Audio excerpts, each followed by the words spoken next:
Assalamualaikum warahmatullahi wabarakatuh.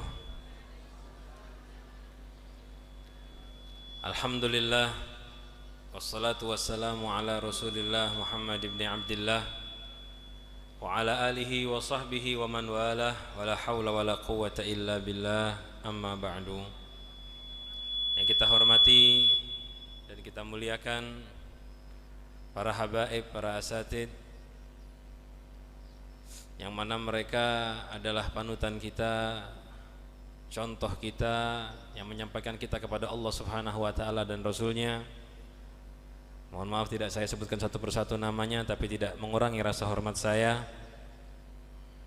Dan juga yang kita hormati para pejabat pemerintah, Forkopimda, Bapak Ibu PJ Bupati dan Forkopimkam. Kemudian hadir di antara kita Bapak Ketua DPRD, kemudian para pejabat pemerintah yang lain, TNI dan Polri, dan juga hadirin sekalian, mobil khusus Jamaah Al-Khidmah yang dirahmati oleh Allah Subhanahu wa ta'ala. Malam hari ini kita kumpul bersama-sama melaksanakan haul dengan tujuan membuat ikatan bagi yang belum punya ikatan, atau mempererat ikatan kita dengan guru-guru kita, dengan para auliaillah dan salihin min ibadillah. Karena ikatan inilah yang akan bermanfaat nanti di akhirat. Di akhirat itu pertama kita bisa mengandalkan amal diri kita sendiri, amal baik kita, agar kita sukses. Tapi itu agak susah karena kita memiliki musuh yang banyak dan waktu yang singkat untuk sukses di dunia ini. Musuh kita banyak, syaitan, nafsu. Waktu kita hanya sesaat. Untuk ngejar derajat yang tinggi perlu waktu yang panjang dan perlu kekuatan yang hebat, sehingga agak sulit untuk mendapatkan kesuksesan hanya dengan kekuatan kita. Sehingga Allah Subhanahu wa ta'ala memberikan cara, memberikan jalan keluar bagi hambanya, bagi makhluknya yang ingin sukses di akhirat. Walaupun mungkin amalnya terbatas, walaupun mungkin kesolehannya terbatas, tapi dengan cara ini dia bisa mendapatkan kesuksesan. Apa cara itu? Membuat ikatan dengan orang yang sukses di akhirat nanti. Ketika orang yang belum mampu sukses buat ikatan dengan yang sukses, maka ikatan ini akan membuat dia selamat. Contoh yang ikatan paling hebat dan paling istimewa adalah ikatan kita dengan Nabi kita Muhammad SAW, yaitu kita menjadi umatnya Nabi Muhammad SAW. Ikatan ini bermanfaat sekali buat kita di dunia dan sangat bermanfaat di akhirat nanti.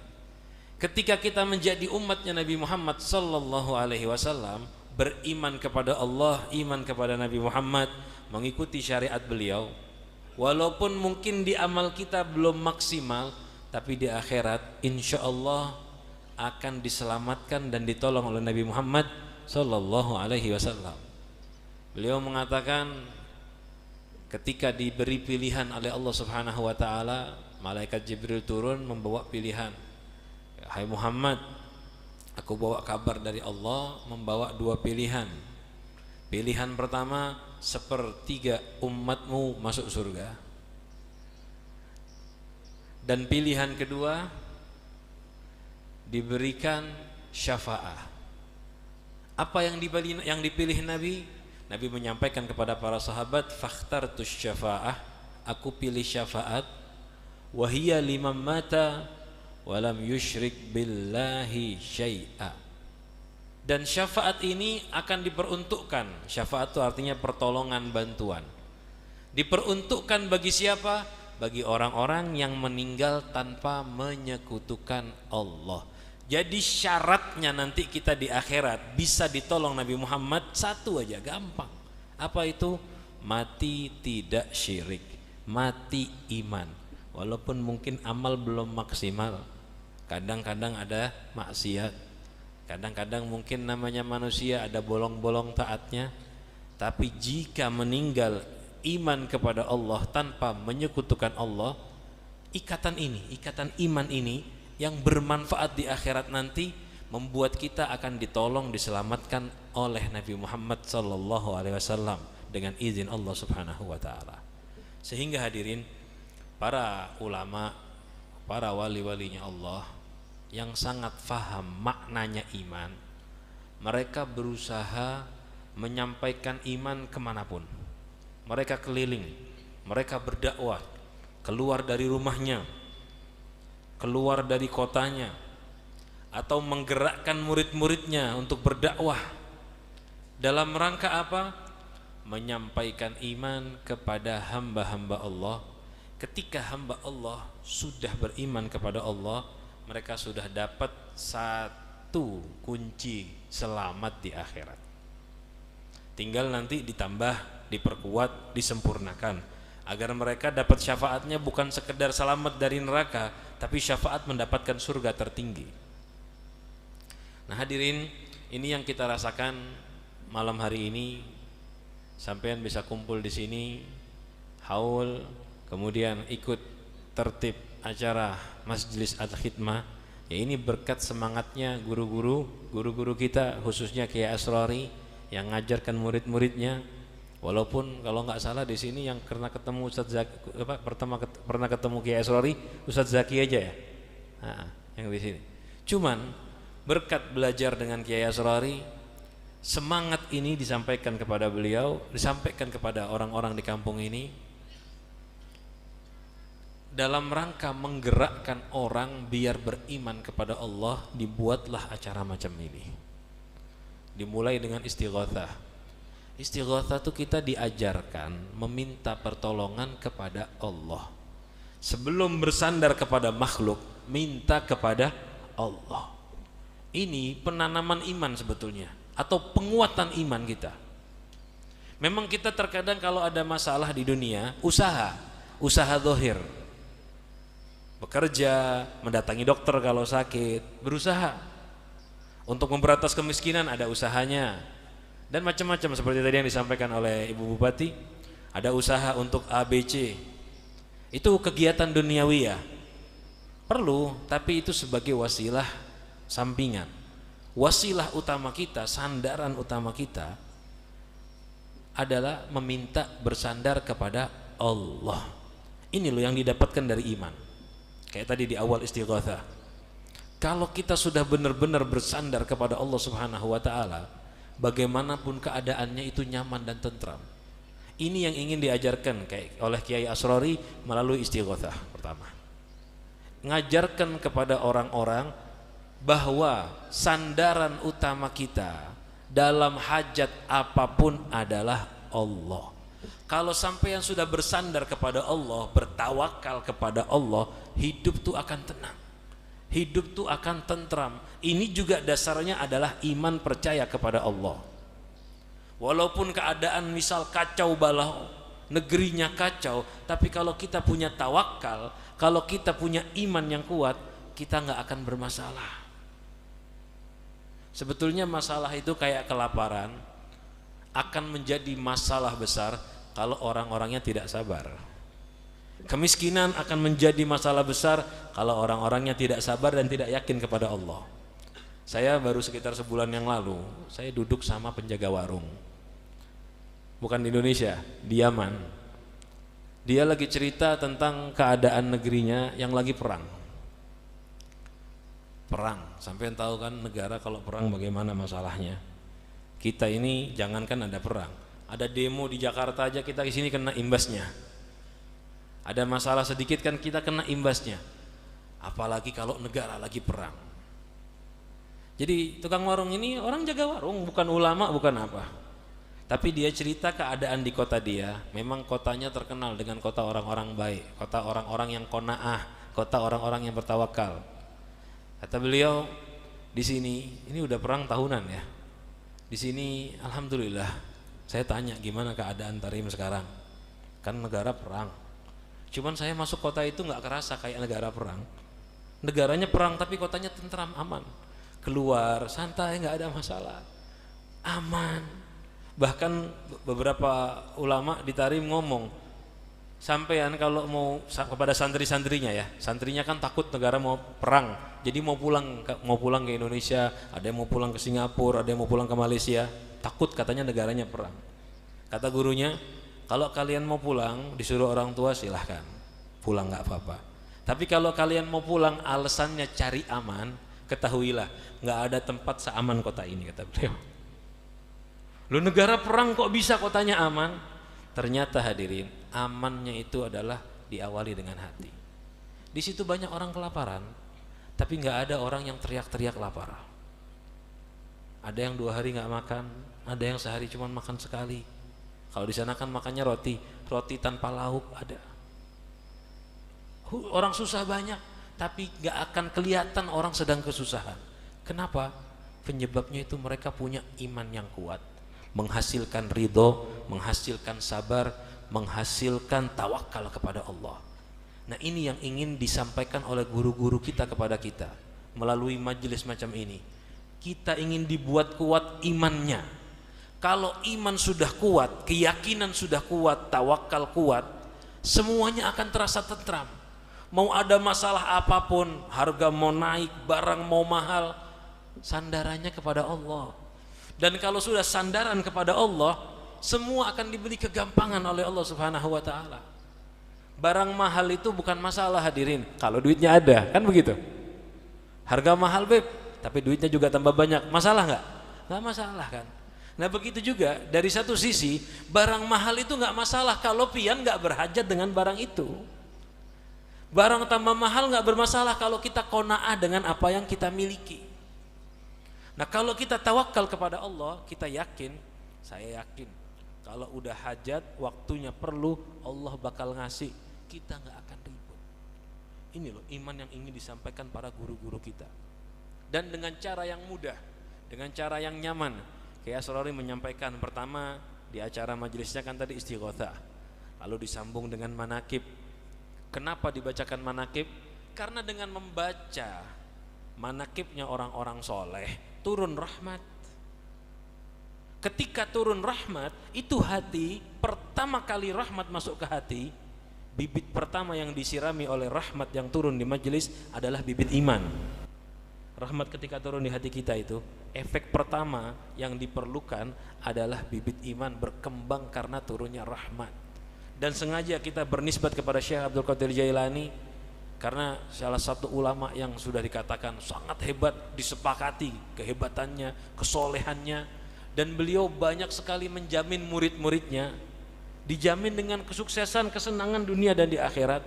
Bahkan beliau sempat ngomong di manakibnya tadi sampean baca ya, dalam rangka tahadduts bin ni'mah, bukan sombong, bukan pamer. Beliau mengatakan, ma marra muslimun ala babi madrasati, tidaklah berjalan seorang muslim di pintu madrasahku illa khaffafallahu anhu yaumal qiyamah, kecuali Allah akan memberikan keringanan bagi dia di hari kiamat nanti. Ada muslim lewat saja di depan pintu rumahnya, nanti di akhirat akan diberikan keringanan oleh Allah Subhanahu wa taala.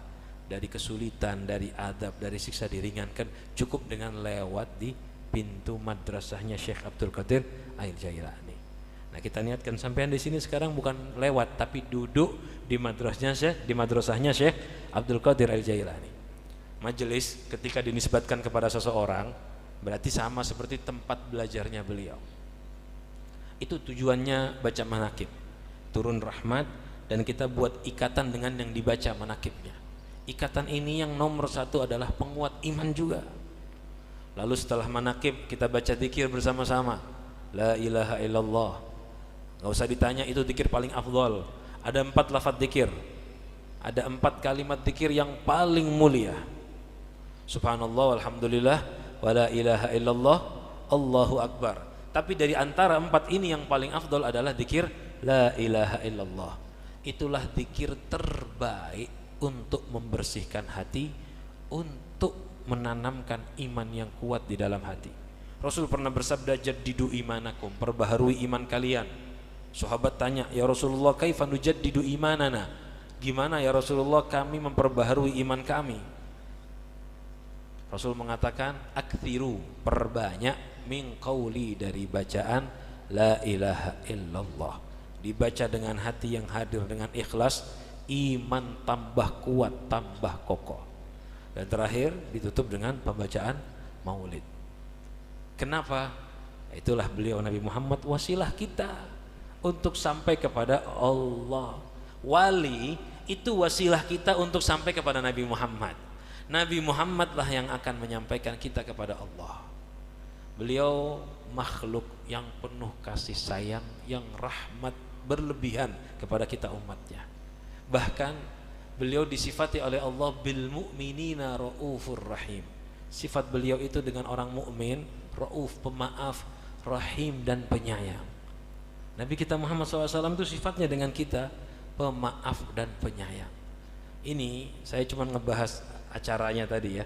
Ada istighatsah, ada manaqib, ada zikir, ada maulid. Ini acara yang insya Allah nggak akan dirubah. Subhanallah, alhamdulillah. Ini kebanggaan tersendiri buat teman-teman Al-Khidmah di saat zaman mulai berubah. Zaman sekarang ini kalau mau bikin acara, kepengin rame, mesti ngikuti kebutuhan masyarakat, mesti ngikuti keinginan masyarakat. Masyarakat akhir zaman ini berubah, nggak kayak dulu. Kalau dulu diajak zikiran, semangat. Manusia berkembang kan, dengan banyaknya maksiat, dengan banyaknya lupa dan lalai, itu efeknya bahkan ke majelis pun kadang-kadang kena efeknya. Kadang-kadang naudzubillah ada majelis terbawa hanya demi menarik simpati orang biar rame, ikut-ikutan cara yang nggak baik. Tapi untuk Al-Khidmah dari dulu nggak pernah berubah seperti ini. Maulidnya sama, nggak pakai alat-alat yang khilaf, nggak pakai, bacaannya sama, terus seperti ini. Dan mudah-mudahan ini bisa istiqomah terus. Ini loh yang akan membanggakan Kiai Asrori, membanggakan guru-guru sampean. Kalau murid sudah ngikuti guru 100%, ini namanya pewaris. Ini yang namanya pewarisnya guru, penyampai lidah guru. Ada yang namanya penyampai lisan guru, menyampaikan. Itu yang 100% tunduk dan mengikuti dengan gurunya. Ada yang menggunakan guru untuk menyampaikan keinginannya. Ada. Siapa itu? Dia pakai pikirannya dia tapi bawa-bawa nama guru. Ini bukan penyampai lidahnya guru, ini bukan penyampai lisannya guru. Tapi alhamdulillah teman-teman dari Al-Khidmah nggak berubah seperti ini. Nah ini pian menyampaikan rahmat dan kasih sayang gurunya sampean kepada orang-orang di sekitar. Dan Al-Khidmah ini ketika datang membuat majelis, bukan menarik pian harus ikut menjadi murid, tidak. Hebatnya guru, hebatnya Kiai Asrori itu kalau ngajarkan, ngajak bikin acara haul, itu selalu nyebutkan orang kampung sini siapa yang dihauli, guru di sini siapa. Kan acara haul di mana-mana nanti disebutkan. Kalau haul di Banjar ada selalu disebutkan, misal Datuk Kelampaian, Kiai Zain, Guru Zaini, di sini nanti siapa, di sini siapa, di sini siapa. Terus kenapa? Karena beliau sadar jalannya sama dengan kiai-kiai yang ada, dengan guru-guru yang ada, dengan habaib yang ada, cuman hanya menggabungkan, ibarat kata tuh ya, menggabungkan kapal biar sama-sama cepat sampai kepada Allah. Datang ke majelis begini buat ikatan, sehingga orang-orang tuh ngerasa, oh subhanallah, jamaah Al-Khidmah hasil didikan Kiai Asrori datang kepada kita, ngajak kita bakti sama guru kita. Mereka rasanya begitu. Bukan ngajak kita ikut sama mereka, enggak, ngajak bakti kepada gurunya mereka dengan bersama-sama mengikuti cara ini. Ini subhanallah, ini jalan yang disenangi oleh semua golongan. Makanya Al-Khidmah enggak tutup, enggak redup. Kenapa? Caranya paling bagus. Datang bukan mau madamkan lampu yang ada, tapi menghidupkan lampu yang sudah ada. Jadi datang tuh bawa energi, bukan bawa lampu sendiri. Datang itu bawa energi, cuman menerangi lampu daerah yang sudah ada. Begitu cara paling bagus. Kalau kita datang bawa lampu sendiri, saling adu sinar dengan yang ada, kurang baik. Tapi kalau kita datang menerangi, membantu, dan namanya saja khidmah. Al-khidmah itu artinya bantu-bantu, hadirin. Dan mungkin teman-teman di Pangku juga ngerasakan, di Banjar ngerasakan, setiap ada acara, selalu teman-teman itu bergerak. Acara di sini yang dari Banjar bergerak bantu, acara di Banjar yang dari sini bantu, acara di Banjar yang dari Jawa Saya ingat pertama kali ada acara di Banjar juga, penggerak pertamanya dari Jawa banyak sekali. Sampai yang baca, sekarang pun teman-teman yang baca manakib banyak dari Jawa. Kenapa? Itu loh, itu yang disebut dengan ikatan muslim yang kuat. Ini yang digerakkan oleh Kiai Aslawi. Makanya alhamdulillah dengan seperti ini membawa rahmat yang diajarkan Nabi Muhammad, menyebarkan rahmat yang diajarkan Nabi Muhammad, sehingga di mana-mana tersebar iman yang kuat. Sekali lagi, tujuan akhirnya dengan majelis seperti ini adalah menyebarkan iman di hati hamba-hamba Allah. Karena dengan iman semua akan aman, dengan iman semua akan tentram. Kalau iman kita kuat, gak ada yang namanya masalah. Kalau iman itu kuat, hati kita kuat imannya, masalah itu tidak ada. Karena hakikatnya masalah itu di perasaan kita, hadirin. Hakikatnya masalah itu di perasaan kita. Ada orang makan 2 hari sekali, tapi kalau hatinya nerima, dia gak akan ngerasa ada masalah. Nabi kita Muhammad SAW sampai beberapa kali 3 hari gak makan, tapi sahabat gak ada yang tahu. Sahabat gak ada yang kelihatan bahwa Nabi Muhammad itu kesulitan. Enggak. Kenapa? Hatinya tentram. Mungkin sampean dihadirin di sekitar sampean, sekitar kita ini ada orang yang susah hidupnya, tapi dia tenang hidupnya, wajahnya tenang. Dohirnya susah, kalau kita lihat tuh mungkin susah, lapar, miskin, tapi pas ketemu dia senyum. Apa yang membuat dia bisa seperti ini? Keyakinannya yang kuat kepada Allah Subhanahu wa ta'ala. Ini loh yang ingin disebarkan para ulama. Orang itu kalau sudah punya iman, nanti timbul tawakal, timbul pasrah, timbul sabar. Kalau udah sabar, ridho, hidupnya tentram. Tapi kalau nggak punya iman, mereka rugi, mereka celaka. Allah Subhanahu wa ta'ala berfirman, ayat sering sampean dengarkan, wal asr innal insana lafi khusr illa alladziina amanu wa 'amilus shalihati wa tawassaw bil haqqi wa tawassaw bis sabr. Demi masa, sesungguhnya manusia itu benar-benar dalam kerugian, kecuali siapa? Orang-orang yang beriman, beramal soleh, saling mewasiati dengan hak, dengan kebenaran. Salah satu penafsirannya dengan Al-Quran, wa tawassaw bis sabr, saling memberikan wasiat, nasihat dengan sabar. Artinya sabar mengerjakan taat. Orang-orang macam inilah orang-orang yang tidak rugi. Selainnya semuanya rugi.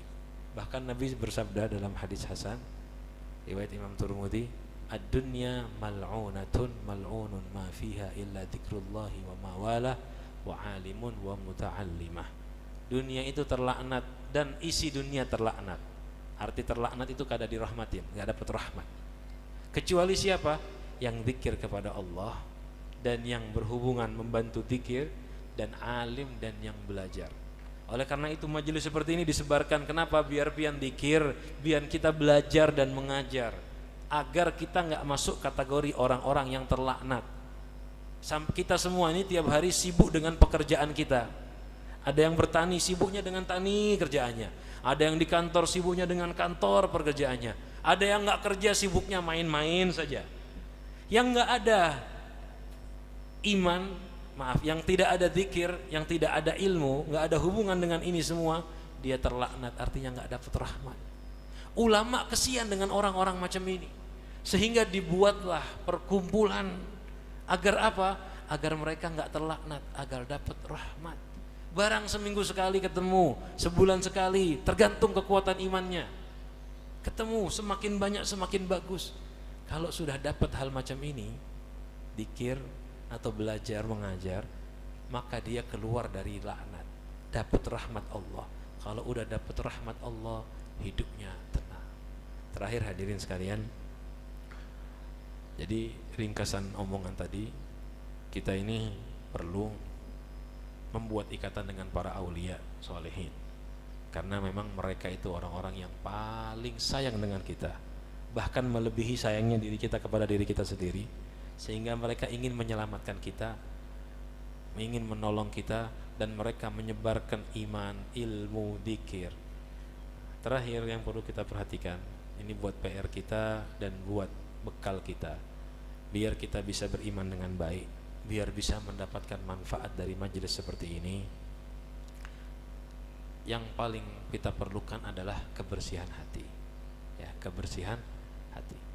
Dalam Zubat Ibn Ruslan mengatakan, fakun minal imani fil mazidi wa fi ta'atil qalbi dha tajdidi. Jadilah kamu selalu menambah iman, dan dalam taat hati selalu bertambah, selalu menambah ketaatan hatinya. Fi sofail qalbi, maaf, dalam kebersihan hati selalu bertambah. Bi kathratis salati wa ta'ati wa tarki malin nafsi min syahwati. Dengan banyak salat, banyak taat, dan meninggalkan syahwat nafsu. Beliau di situ memberikan nasihat, fa inna ab'ada qulubin nasi min rabbinar rahmani qalbun qasi. Sesungguhnya paling jauhnya hati dari Allah Tuhan kita yang Maha Penyayang adalah hati yang keras. Nah, di sini ini kunci dari beliau. Yang ingin jadi baik, ingin beriman baik, pertama tuh jaga hatinya biar gak keras. Dengan apa? Banyak sholat. Ya, sholat wajib yang penting dijaga. Kalau bisa mampu tambahi sholat sunnah. Taat dikerjakan. Hadirin, sampean gak apa-apa kerja, sibuk dengan kesibukan dunia silahkan, tapi jangan lupa panggilan adzan, datangi masjid. Gak bisa di masjid, yang penting sholat 5 waktu. Taat dikerjakan, jauhi maksiat. Ini cara paling baik untuk membersihkan hati. Dan juga tinggalkan syahwat. Tinggalkan syahwat. Syahwat itu adalah sesuatu yang paling berat untuk mengotori hati manusia, sehingga kurangi syahwatnya dengan kurang melihat dan kurang mendengar. Jangan terlalu banyak melihat, jangan terlalu banyak mendengar. Dengan itu syahwat akan tunduk. Kurangi syahwat makannya, syahwat melihatnya, syahwat macam-macam. Kurangi. Dengan itu hati akan bersih. Kalau hati udah bersih, iman bisa bertambah. Ya, iman bisa bertambah. Iman tambah, hidup akan tentram. Nah, ini sebetulnya waktu sudah malam ya. Saya mohon maaf kalau agak lama ini. Sini 10:30 ya. Ini kalau di Banjar udah 11:30 ini.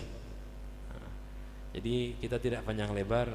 Kita cuman pertama sedikit menyampaikan sama sampean semua. Tadi Pak Haji Uripan bilang saya disuruh jelaskan tentang Kiai Asrori, tapi beliau udah jelaskan sampai lengkap. Jadi habis jatah saya tentang Kiai Asrori sebetulnya. Oke. Jadi yang penting sampean sudah tambah kenal. Untuk murid-murid pecinta yang berusaha ngikut bergabung dengan Al-Khidmah, itu loh, beliau guru yang membawa rahmat kasih sayang, membawa mengajarkan kita untuk tambah kuat iman. Ikuti contoh amalnya, dan murid-muridnya semuanya merasakan itu. Dan juga majelis seperti ini tiada lain bermanfaat untuk kita di dunia dan di akhirat. Dunia bermanfaat menghilangkan segala masalah atau menutupi masalah, karena mungkin masalah nggak mungkin hilang, tapi orang yang hadir majelis yang punya iman kuat, dia mudah menghadapi segala masalah. Dan majelis seperti ini manfaat terpentingnya adalah akhirat. Mudah-mudahan nanti di akhirat kita kumpul dengan orang-orang yang kita bacakan doa bagi mereka tadi, para aulia, para salihin, khususnya pian semua yang menjadi murid Kiai Asrori dikumpulkan dengan guru pian semua. Dan mudah-mudahan nanti kita di akhirat dikumpulkan dengan Nabi kita Muhammad sallallahu alaihi wasallam. Mudah-mudahan semua yang hadir di sini diberikan keberkahan oleh Allah, diberikan keimanan yang kuat oleh Allah Subhanahu wa taala, dibersihkan hatinya oleh Allah Subhanahu wa taala, dijadikan orang yang selalu taat kepada Allah Subhanahu wa taala, dan mudah-mudahan dijauhkan dari segala macam maksiat. Mudah-mudahan dalam kehidupan dunia kita diberikan ketenangan oleh Allah, kesabaran oleh Allah, ridha oleh Allah Subhanahu wa taala, diberikan ridha oleh Allah Subhanahu wa taala. Walaupun musibah datang, mudah-mudahan kita semua selalu sabar, tidak merasakan kesulitan, karena kita selalu memandang ridhonya Allah Subhanahu wa taala. Dan mudah-mudahan semua diberikan kesenangan, kebahagiaan, rizki yang barokah, keluarga yang sakinah, mawaddah dan rahmah. Dan mudah-mudahan negeri kita dijadikan negeri yang makmur, pemimpin kita dijadikan pemimpin yang saleh dan salehah. Mudah-mudahan pemimpin kita selalu dijaga oleh Allah dari segala macam maksiat, sehingga bisa memimpin negara dengan benar. Dan mudah-mudahan semua kita, keluarga kita dijauhkan dari segala macam maksiat, sehingga kita tidak menyakiti hati Nabi Muhammad sallallahu alaihi wasallam. Dan mudah-mudahan khususnya teman-teman yang khidmah yang membantu acara ini diberikan pahala yang istimewa oleh Allah Subhanahu wa taala. setiap keringatnya mudah-mudahan diberi balasan yang sempurna, yang mulia oleh Allah Subhanahu wa taala. Harta yang dikeluarkan, walaupun pada hakikatnya orang yang memberi harta untuk majelis bukan dia yang memberi, tapi dia yang dapat pahala. Tapi mudah-mudahan dengan berkat mengeluarkan hartanya, mereka dapat balasan keberkahan di hartanya oleh Allah Subhanahu wa taala. Mudah-mudahan segala yang kita sampaikan bisa bermanfaat. Saya mohon maaf jika ada salah kata kurangnya. Hadza minni wal afu minkum. Assalamualaikum warahmatullahi wabarakatuh.